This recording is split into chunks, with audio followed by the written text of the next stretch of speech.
Thanks for joining us today on Market Call. I'm Morella Fernandez. Mike Philbrick on the show. He's CEO at Resolve Asset Management. And we'll be taking your questions on exchange-traded funds. Call us toll-free, 1-855-326-6266. Or you can send an email, marketcall@bnnbloomberg.ca.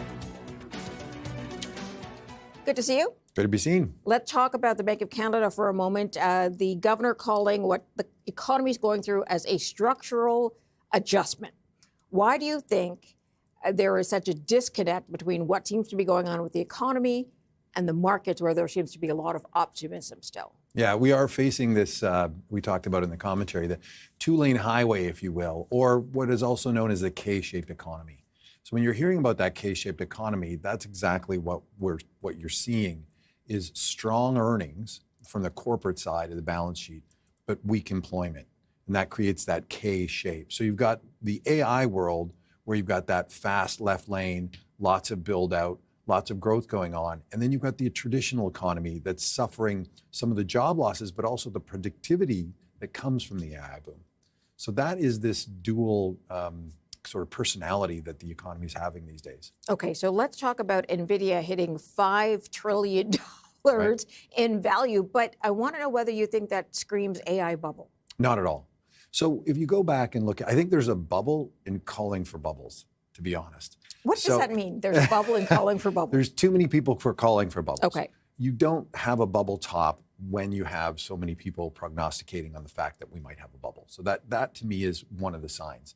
The other is if you look at NVIDIA at $5 trillion and you look at their forward earnings, you're talking about 26, 27, maybe now with this burst in price, it's 30 times forward earnings. Costco and Walmart are trading at 50 times. So that's not really a bubble. And if we go back to the darling of 2000, Cisco Systems was trading at 126 times sales. That's a bubble. So we can see a bubble at some point in the future, and that's probably likely as this continues to go skyward. But at the moment, it's fundamentally viable, and it's driven by demand for compute. NVIDIA's chips are needed to run AI. We are not running AI at its full capabilities for everybody because we can't get the energy to do so yet. And so the demand is still there for the chips. The actual demand is there. We saw it in Oracle and their numbers. So that is what's creating, the real demand is actually true and there. It's not pets.com. Okay. Do you think that the AI boom that we are seeing will offset some of the weakness in the economy as a result of the trade conflict? Or are they, as you say, because it's K-shaped, just running away with one and dissolving the other? It's actually happening. If we look at employment across sectors, I think in the US, the only sector that had employment growth was healthcare. Everything else has been de minimis or falling. And the only thing that's making it up is the AI boom. The fact that we have less residential and commercial real estate construction, but that's all being taken up by all of the demand for the data centers. It's precisely that's going on that we see today, that if we didn't have this AI boom, we would definitely be in a recession. We'd be in a big lurch. Yeah. All right. We're going to take a quick break. We will stick around with Mike Philbrick of Resolve Asset Management to take your questions today on exchange-traded funds. Here's how to reach us. We're back in a moment.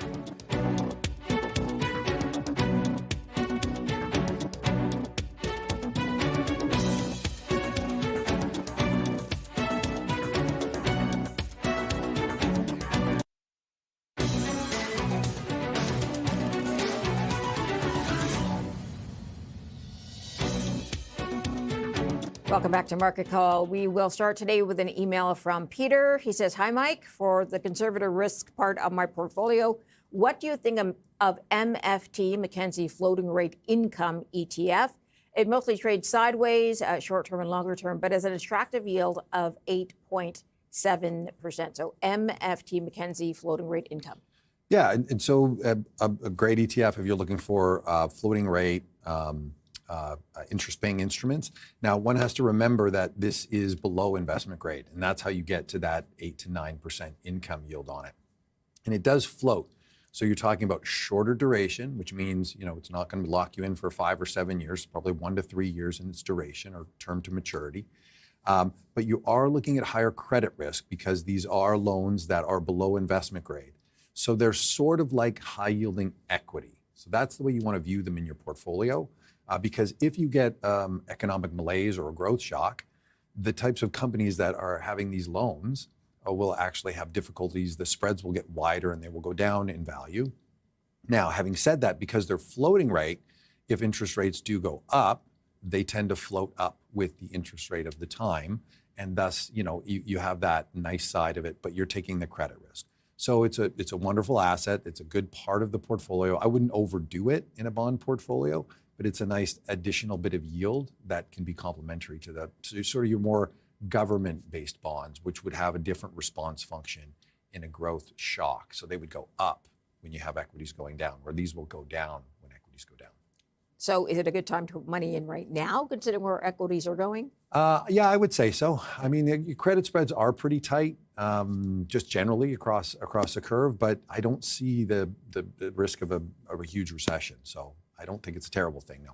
Okay. Let's go to the phone line then. We have on the line right now Michael in Vancouver. Hi, Michael. Hello, Marilla. Hello, Mike. Mike, thanks for taking my call. Mike, my question is on XRE. I've held it for quite some time. Was going pretty good until COVID hit, and then basically shuffled for a couple of years there with people being out of the office and having a lot of office in that particular ETF.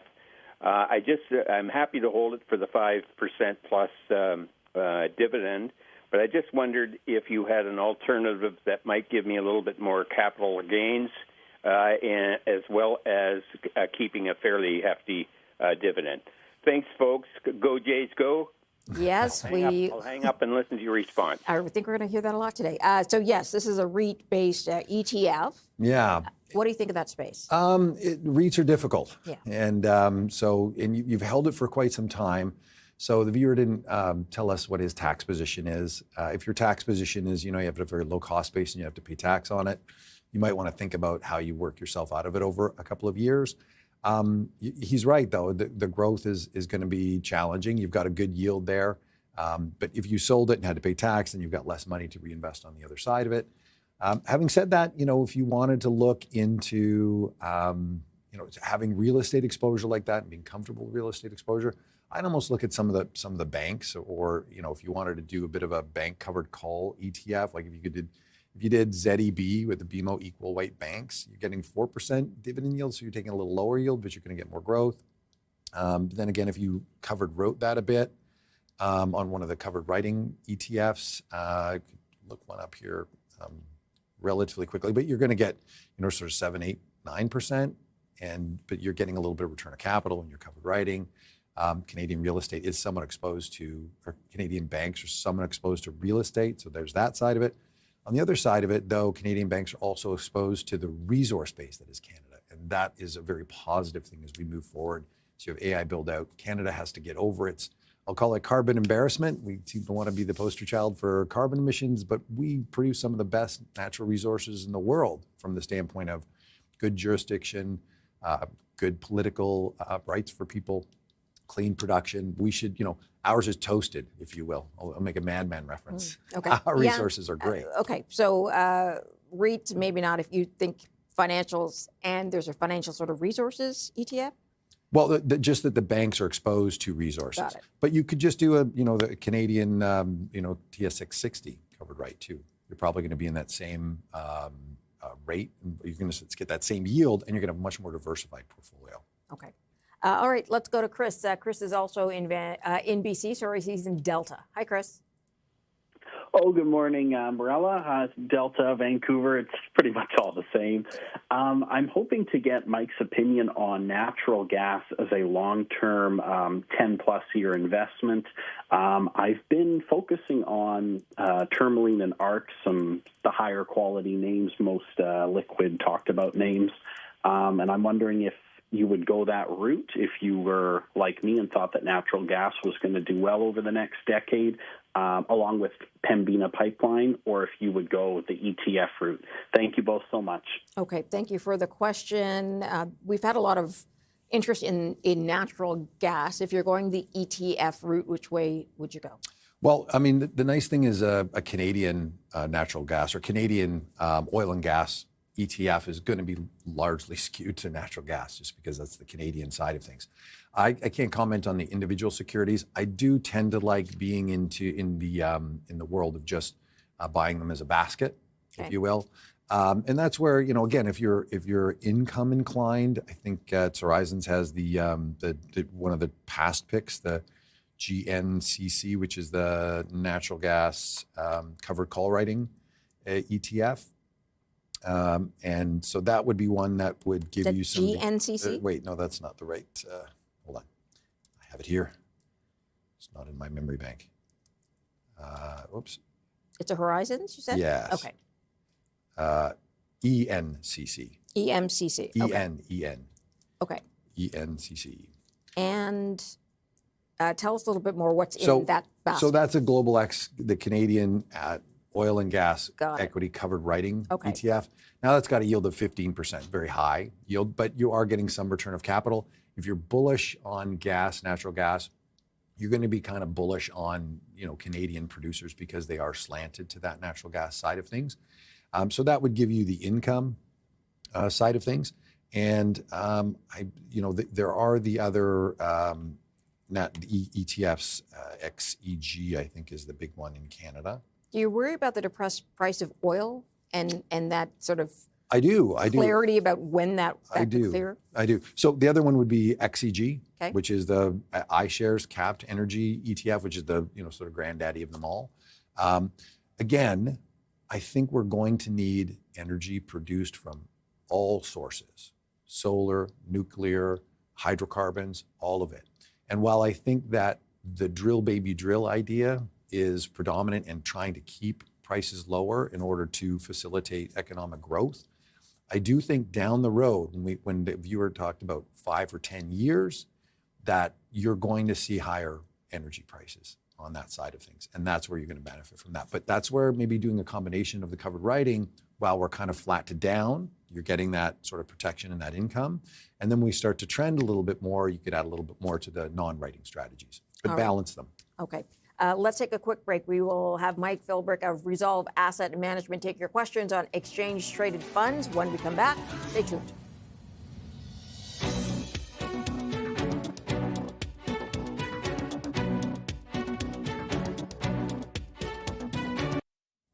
Welcome back to Market Call. Let's go right to the phone lines. Doug is on the line in London, Ontario. Hi, Doug. Hi. My question is on the ETF RING. It's the Global X Equal Weight Canadian Telecom ETF. It has a pretty good yield, and I know the telecoms have been taking a beating lately, and I was wondering if you would step in at this time. Thank you. Okay, thank you for the question. RING is what we're looking at. Yeah, what do you think of the different than we thought. What's the telecommunications space like for you? Well, I actually am operating a little bit blind because I can't find that RING in the telecom side. Okay. Let me see if I can pull it up here. And it's not something you're familiar with. Well, I think I'm just wondering if it's in Canada or if it's telecom in the U.S. Okay, so that's a bit. Canada is what I'm hearing. So you have just a narrower group of companies in that index, in that ETF. So I think telecom is going to benefit from I think technology spending and whatnot.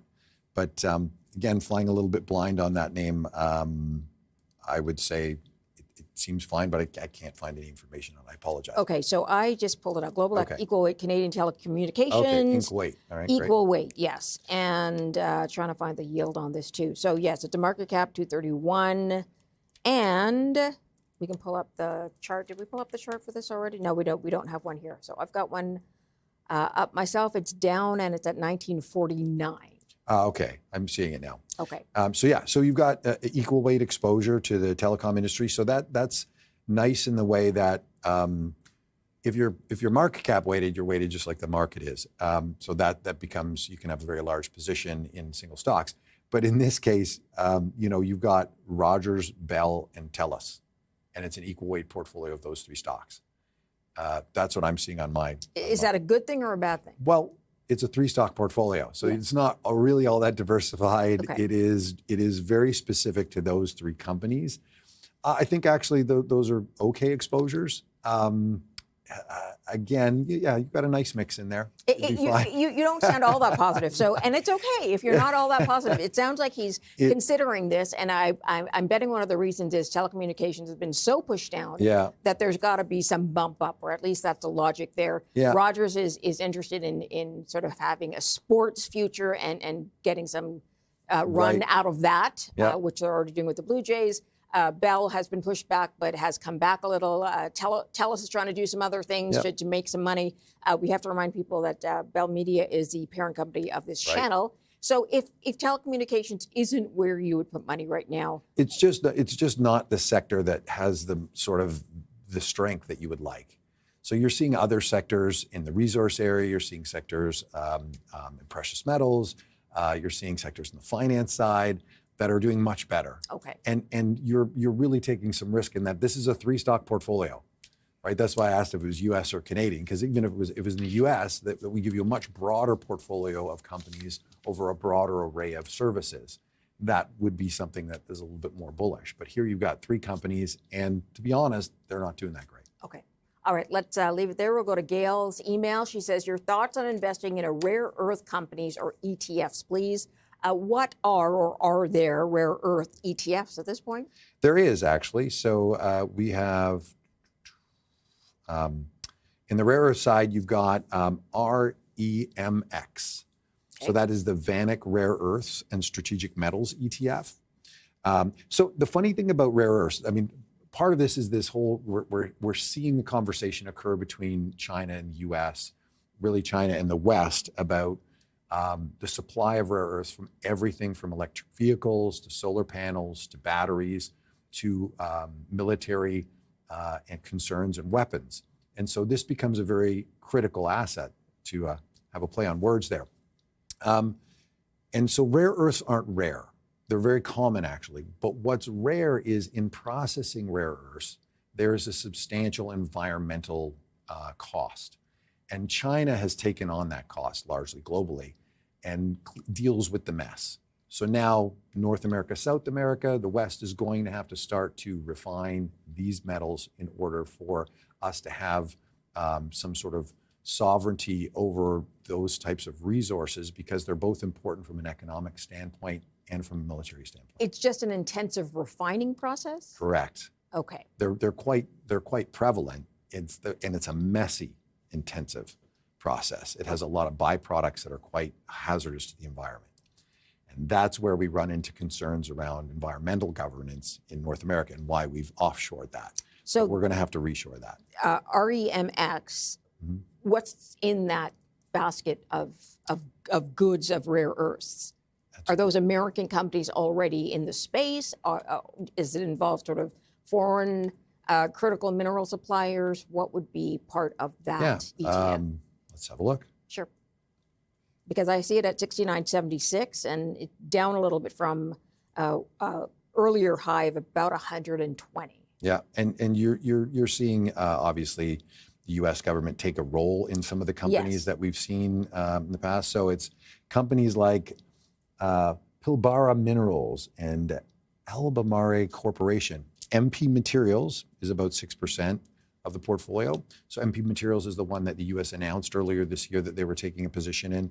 China Northern Rare Earths Group, Lithium Americas Corp. Okay, so there's some foreign interest as well. Yes, so it is, again, a diversified across now. Now, if you want to play something that's a proxy, a little bit closer to home, there's also a base metals ETF that trades in TSX XBM. And that has a nice TSX wrapper, but now that's going to be more of your copper, nickel, those types of base metals. But it's a bit of a proxy for if you want something listed on the TSX that's a little bit different and probably outperformed the REMX ETF. All right. We are going to leave it there right now. We will take a quick break. When we come back, we will have a look at Mike's past picks. Stay tuned for that.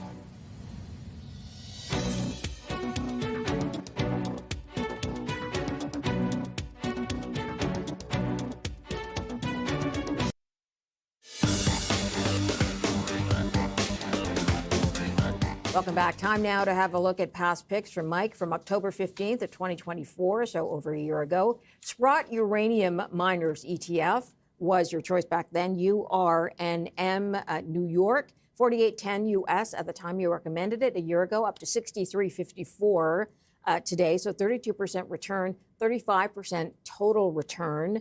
Of course, I imagine they're doing well with all the talk about building nuclear reactors, maybe even got a boost sort of in the last 24 hours. Yep. Do you remember why you chose it a year ago? Absolutely. Was it for that same reason? Exposure to uranium and uranium companies as we need to build out power supply. And that's pervasive. That came before even we had this burst in AI. We need clean power. Nuclear is clean power. You have this $80 billion deal now between Westinghouse, which is owned by Cameco, and Brookfield Asset Management. That is 10 to 13 nuclear reactors fast-tracked to be built in the United States of America. That's what we're talking about and the demand we need to power those AI data centers. So, this idea of AI is not built in the cloud as we see. Cloud is data centers on the ground powered by sources of energy. And we've done all the brownfield development that we can. So 3 Mile Island is back up and running, the nuclear disaster. Mm-hmm. So we've got to do some new stuff. 10 to 13 plants, that's pretty big. And so I would continue to be long this.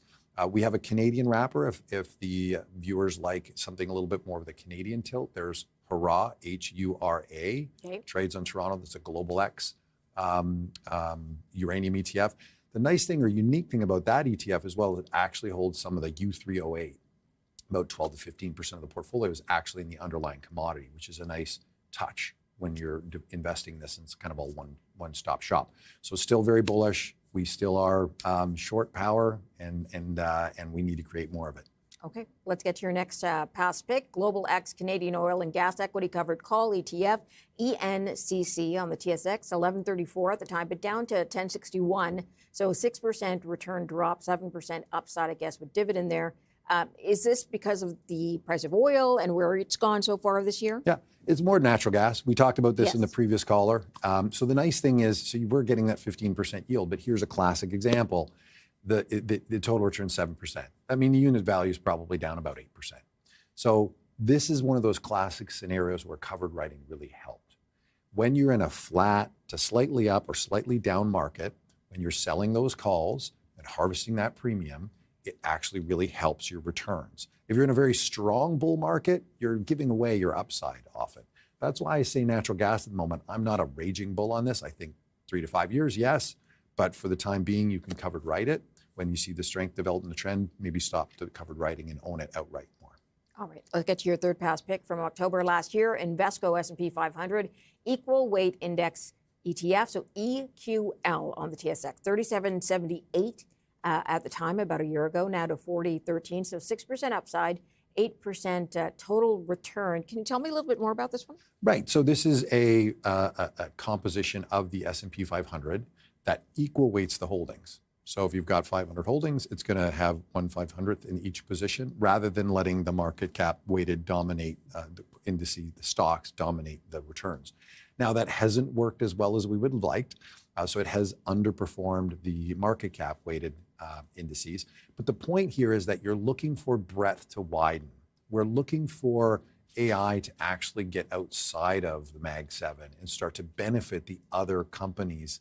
And we're going to talk about that in our top picks today, another way to approach that, because I still think that's a theme you want to have an eye on. That being said, we don't know when that's going to happen. Correct. So you might want to take the approach of having a little bit of each. Got it. Okay, we are going to leave this block there. We will be back, take more of your phone calls. In a moment, Mike Philbrick, Resolve Asset Management, taking your questions on exchange-traded funds. Back in a moment.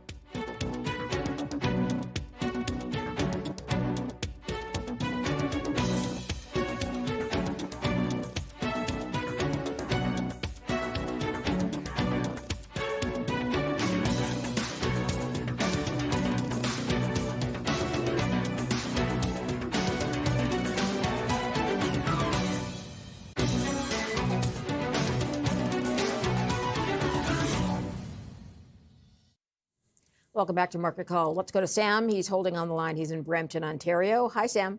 Hi, Marilla. Hi, Mike. Thank you for Hi, Sam. taking my call. My question to Mike is on ZPay.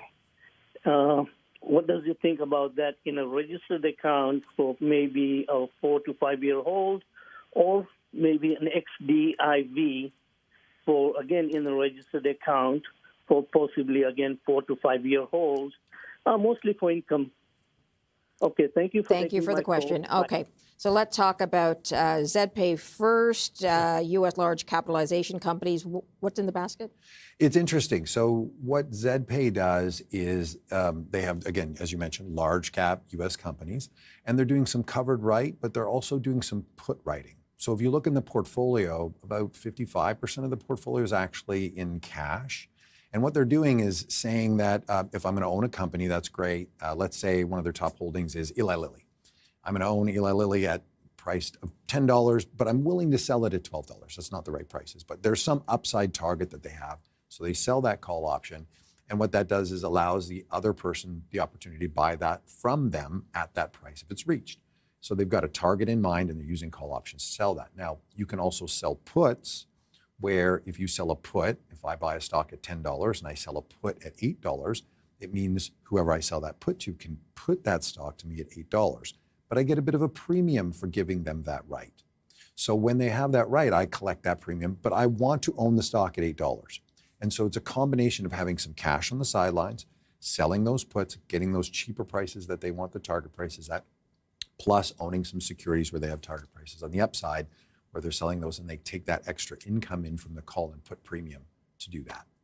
Sounds complicated and doesn't work for the most part for them. Yes, it works. It's an active strategy. Okay. It is actually the exact same as buying a stock and writing a call is the exact same as a cash secured put. Actually having the cash and selling that put, they're exactly precisely the same mathematical strategy. Okay. It's a little bit more efficient even to do the put writing. And is it something that you like, ZedPay? Yeah, that's that. If you're looking for that income and you're willing to cover write your U.S. stocks, then absolutely, that is a very good way to do it. And I actually like the way they're being active with the fundamental side of their stock picking. There's lots of good stuff happening there. They have to be good at it. I think they are pretty good at it, and you are getting some benefit from having that put writing going on too. So there's some good things in there if that's what you're looking for. You got to want the covered rights though. All right, Sam, I hope that helps you. Well, and then he asked about the XDIV. Yes. Right, so that's the iShares Core MSCI Canadian Quality Dividend ETF. So again, here, this is a very wonderful ETF, pays about 4 and some odd %, 11 basis point management fee. And again, they're screening those dividends. They don't want the highest dividend payers. They want the ones that have the potential to make sure they make their dividend payments and grow them slightly. So this is a wonderful core holding, XDIV. Okay, let's move on to Joe's on the line in Montreal. Hi, Joe. Hi, I want to ask Mike about the ZWK, the BMO U.S. Bank ETF. Mike, I saw something before where they said the interest rate reductions favors U.S. versus Canadian banks. I have ZWK in my cash portfolio. I'm retired. And what I want to know is what effect a recession will have for this holding. I also hold ZWB, and should it be something I should be favoring over the ZWB right now? Would you be adding to it right here? Because they seem to be doing better the last few months. Okay. I appreciate your help. Thank you. Can you start with ZWB and just let us know what that is? We've got ZWK up right now. I think ZWB is the bank version of that. Okay. So let me just make sure. ZWK is covered call banks in Canada. Right. So ZWB is the covered rights in Canada, and ZWK is the U.S. banks covered written. Okay. So, so you've got to like the covered writing. So you always remember that when you're selling calls against your positions, that you're giving up some upside in order to get that return premium. And so some of that dividend, or what you consider dividend that you're getting, is actually a little bit of return of capital. So that's the first thing. Next thing is, what about the difference between U.S. banks and Canadian banks? Well, I would say, you've got U.S. banks are a lot bigger. Mm-hmm. They're a lot more robust. And so I think they're probably going to do better than Canadian banks by a little bit, not too much. So actually incorporating both of these ETFs, I think is a wonderful way to approach it. You've got that innovation on the U.S. side. And believe me, the U.S. banks are going to be able to take advantage of a number of things that are happening on the crypto space. So as banks start to streamline their processes. Because of their legislation. Yes. Okay. And because of the Clarity Act and the Genius Act and their adoption of those things, there's a lot of, I think, efficiencies that can fall to the bottom line. They'll for go US faster, banks. farther than we will. Correct. Yes. And they've got the regulatory clarity to do that. So that's the first thing. So I think that's a nice position that complements you. And those banks, being US banks, are also involved in the global economy. On the Canadian side, so we have this, we talked about this, a little bit of weakness on real estate, but we've also got the resources in Canada. We're rocks, trees, and oil and gas. And that's going to be a very beneficial part of how we develop over the next number of years. And we'll get over all of the stuff that we're having, the spat we're having with the US, and because it's too important for us to do that. And it's too meaningful for Canadians to make sure they keep all of the programs that they're entitled to, whether it's healthcare and pensions. We need to grow our GDP. And part of that is our natural resources. Okay. Let's go to an email in from Peter. Peter says, other than the convenience of avoiding exchanging to US dollars, is there any advantage to buying the Canadian version of an American ETF? Good question. Yeah, and it's not just an advantage of buying a Canadian version of a US ETF. It's actually, there's advantages to buying the US versions of the ETFs. So there's some disadvantages too. There are some estate laws and rules around having certain size estate in the US economy and then attracting some estate laws in the US to your Canadian estate if you own too much US securities. Those are like 5 million plus. You check my math on that because I'm not your tax guy necessarily. But the interesting thing that US ETFs do is that they don't make distributions of capital gains. All of that is kind of washed in the process of creates and redeems in the US. So any US ETF generally doesn't have much of a distribution other than the dividend. So the changes within the ETF are kind of delayed until you sell it. So you buy it at $10 and you don't get the capital gains. You're going to sell it at some future date at $20 or $30 or $40. And it's not illegal. It's just the construction of those US ETFs and how they work. And so if you're a Canadian that owns that US ETF, there is a bit of a deferral aspect in the capital gains side of things, whether it's a Canadian index or a US index. Okay, so it depends on sort of when you want to deal with that. Correct. Now or later will determine whether or not you put into the American or the Canadian. Precisely. And, a lot of times the US ones are cheaper. Yeah. But then you've got this currency conversion. Yes. So now you're converting currency and so on and so forth. So it's a complicated, it's got multidimensional. At the same time, that I think what the viewer's driving at is there's this kind of uniqueness of ETFs in the US and the way their create and redemption process works that sort of washes the capital gains until the end, until you sell. Okay, we're going to take another quick break. Mike is sticking around to take your questions on exchange-traded funds. Back in a moment.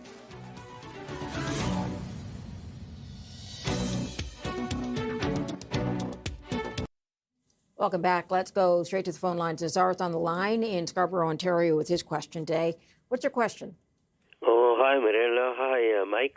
May I have your thoughts on ZDV, BMO Canadian Dividend ETF, please? It has a dividend yield of 3.24% and MER of 0.39%. Or would it be better to hold ZCN, BMO S&P TSX capped composite index ETF, with a lower yield of 2.32% and MER of 0.06% in the event of market correction? Thanks for taking my call. Okay, thank you for the question. So the first was a dividend-based ETF, a ZCN, also a BMO, and that is the performance of the S&P TSX together, I guess. Well, I think you asked about DV first. So ZDV was the basic old Canadian dividend fund. Yes. No covered writing, nothing fancy. We're just going to own exposure to those dividend portions of the market. And if we look into that and we see, sort of what we want to see is, so you've got financials being about 41%, energy being about 18%. And you want to contrast that to ZCN.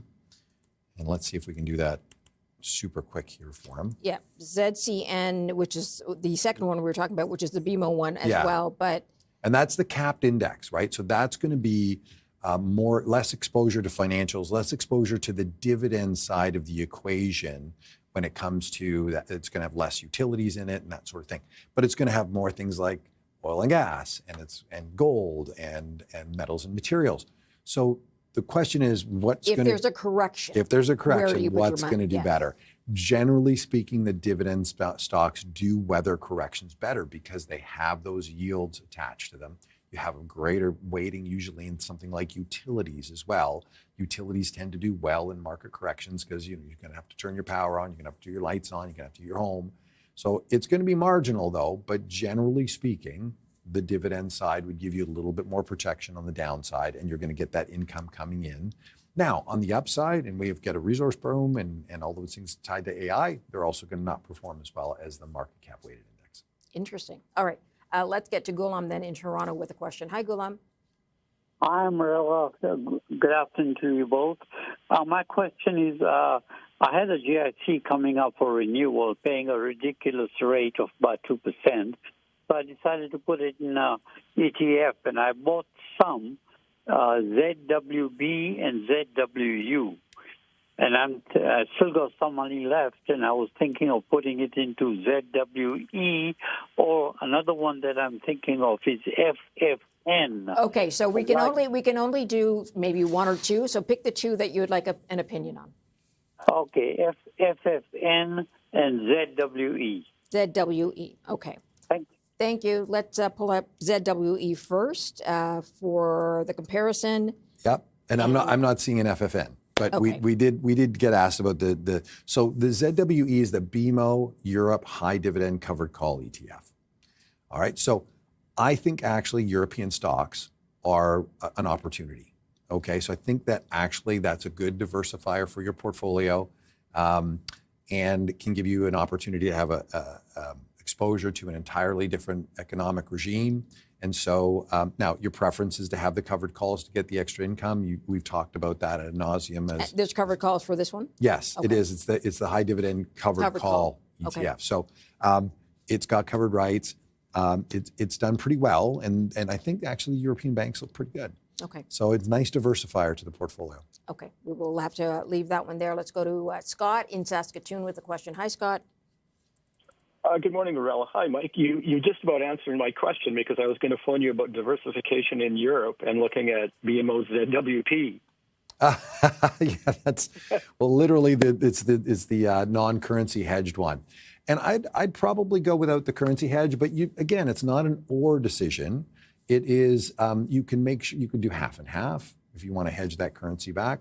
I would generally tend to leave my equities unhedged. Why is that? Well, a lot of times when you're picking an area to do well, you think their equity market's going to do well, and as a sort of side effect, their currency usually does pretty well. The other thing is, if you're in Canada, it's a nice diversifier.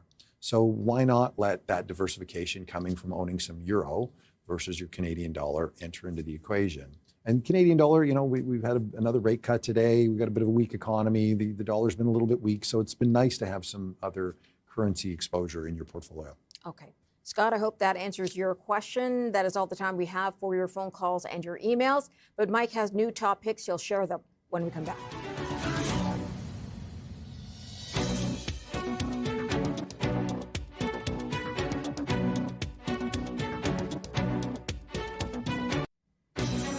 Join us tomorrow on Market Call. Andrew Pink will be on the show. He is portfolio manager at LDIC.